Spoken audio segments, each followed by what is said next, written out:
Ito ang mukha ng Muñoz sa ngayon. Ayan.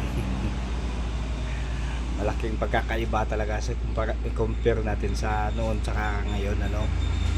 Ngayon kasi yung tulay dito napaka walang gana, walang kabuhay-buhay ikumpara natin dati na punong-puno ng tao yan dito. Ayan. Ayan yung papuntang monumento. Wala rin ganong sasakyan sa ngayon, no? Kumpara natin dati. Napakasikip yan dito dati. Pag tumawid nga ako dito, napakahirap. Ayan. Dito naman yung sa kabila. Ayan yung galing monumento papuntang SM North EDSA. Ayan. Ganyan naman. Madaan lang na sasakyan, di ba? Simula lang yan nung nag-pandemic.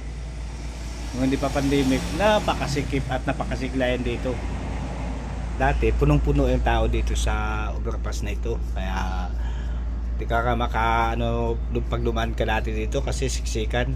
Ayan, pagdating ng alas 7, alas 8, napakaraming tao yun dito. Ayan.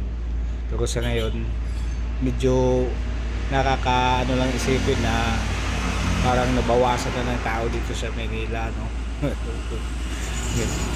Dating masigla ang buhay dito sa Muñoz. Dati dami nang nagtitindahan dito sa overpass na ito.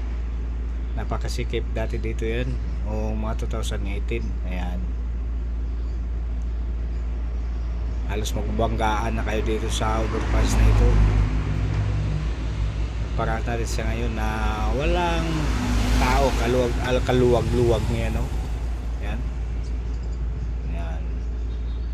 Maganda nga yung overpass natin. Pagkatapos kunti naman ang dumadaan, walang kabuhay-buhay.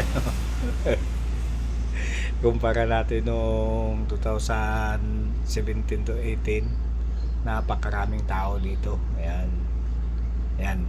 Diyan dito, marami yan dito naglalakatak ng kanilang mga paninda dati. Buhay na buhay dati ditong Muñoz na ito. Para natin sa ngayon na walang kabuhay-buhay, ano. Yan. Thank you so much and mabuhay sa ating lahat.